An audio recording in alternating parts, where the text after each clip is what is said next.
Hey, hey, hey. Wanted to hop on here and elaborate on a post that I shared recently. So if you follow me on Instagram, Facebook, you might have seen a post that I put up. It was in regards to a client of mine. They reached out to me and they said, hey, kind of thinking maybe I need to put our coaching situation on pause. Got a lot going on right now. Kids are home from school for the summer.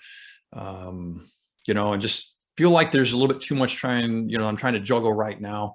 And this might be the best thing for me is just to put everything on hold in terms of my personal development, going down that path.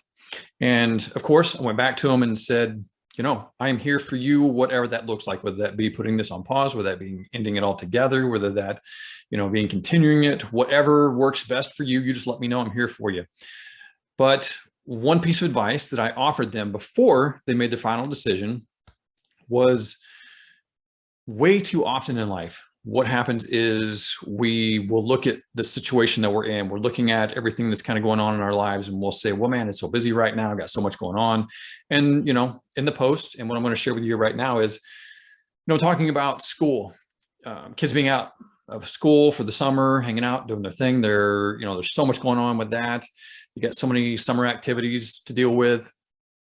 I get that. Okay, cool. So we're going to put everything on pause for the summer.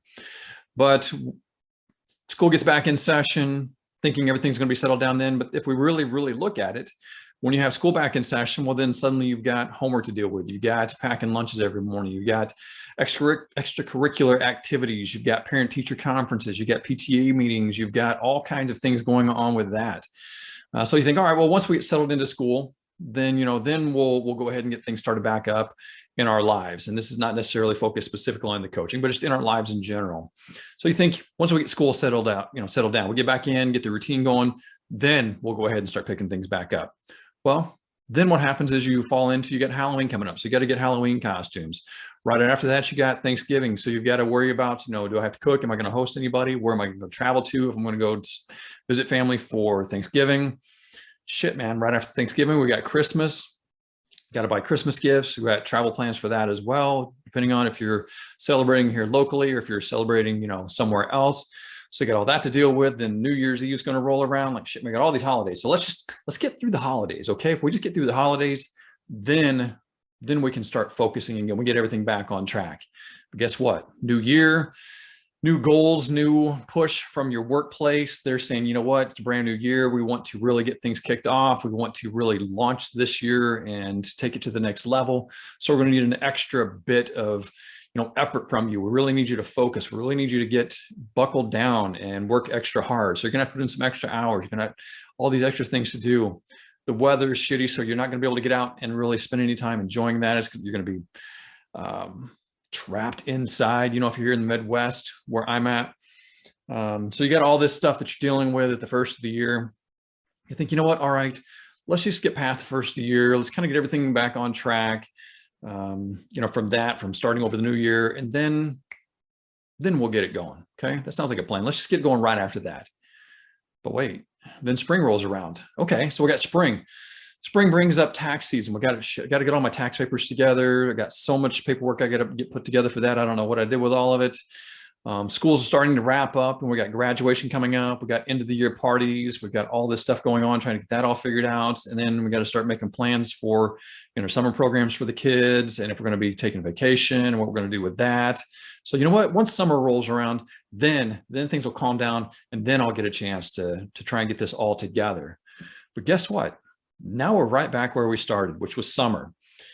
And this vicious cycle is going to happen over and over and over and over in your life if you let it. There's never going to be a perfect time. There's always going to be something that we can look to and say, well, this is the reason why I'm not doing this right now. And that's not to say that there aren't seasons, ironically, of our life that happen to be better for certain situations than other seasons of our life. But when it comes to your personal development, when it comes to your growth, when it comes to taking time for yourself, there is never a better time than now. And the reason I say that, it's not because I'm a coach. It's not because I want to sell you some fucking program or get you into, anything that I'm doing. I say this whether you work with me, whether you work with someone else, whether you don't work with anybody, you're just doing this solo. I say this because If you don't take the time for yourself now, when are you ever going to have that time? You have to take the time for yourself now, so that way you can create time. The more time that you take for yourself to really get your focus, to get your bearing straight, to get your disciplines, your habits, your routines, all the systems set up that you need to live a happy, productive life, that exponentially opens up more time for you down the road. If we're just waiting for things to stop coming at us, for stop, waiting for life to stop throwing challenges and distractions and whatever at us, you're going to be waiting for a very, very, very fucking long time. I'm sorry to tell you. That's just the way it goes. Life doesn't work on our timeline. It's here. It's going to be rolling and continuing to bring things at us until the day that we die. And it's going to keep on rolling long after that. So we have to be the ones that take control of that time and say, you know what? I am going to carve out just a little bit of time. It doesn't have to be a lot. And this is where the balance, the harmony, the flow comes into play, is learning how much time we're going to focus on ourselves. So maybe it is kind of chaotic for you right now. Maybe you do have a few too many things going on. But what you want to do is really figure out, how can I still find some amount of time for me? Because I have to make that time every single day, or at least a few times a week, where I'm really focusing on me. Because otherwise we get caught up in this whirlwind. We get caught up in this whole chaotic mess where life is just throwing this and throwing that and doing this and doing that and just going on and on and on and on and on. And if we don't ever stop to take the time to get our bearings straight, we're just going to get caught up in that whirlwind and go wherever the fuck life takes us. So we really have to be conscious of taking that time for ourselves, stepping back from the situation, kind of removing from it, detaching yourself from it, and saying, okay, here's what's going on in life.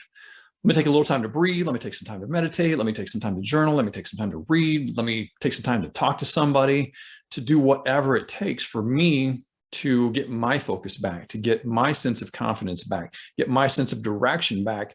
Then I can step into everything else that's going on. It's like trying to go on a cross-country trip without filling your gas tank. You're not going to get very far. You keep saying, well, I'm too busy right now. I'm too busy driving. We got to get through this state. Once I get through this next state, then I'll go ahead and stop and get gas. Well, shit, man, we're almost to the next state and it's going to be a short one to get through. So let's just go ahead and get through that state. Then I'll get some gas. No, motherfucker, you got to get gas now. You can't just keep going and going and going and going. You've got to take time to take care of what you need to fill yourself up, to get yourself on that right path. So I just want to kind of expand on that in case, number one, you didn't see the post, or maybe just didn't, fully come across through the text, printed out on the page. But it is so critical. And again, this is not me trying to sell you, hey, work with me, do whatever. I just want you to take time for you and really make sure that you're allowing you to have time for you, because you've got to have that above and beyond anything else. If you're not taking time for yourself, not taking time to focus on you, your plans, your goals, your dreams, getting those disciplines, those habits, those routines in place, you're just going to get caught up in the whirlwind of life. And we've already talked about where that gets you. So hope that helps. If it does, drop me a comment below. Just let me know if you thought this helped. Or if you've got other suggestions, if you've got reasons why you feel like maybe that, James, I can't, man, I've just got to keep going down this path. I got to keep going. If you've got a difference of opinion, let me know. I'm not always here just thinking I've got all the answers in the world. I would always love to hear your opinion. If you think this is helpful, if you think this is complete bullshit, let me know. So until then, get out there, have an amazing fucking day, and I'll see you next time.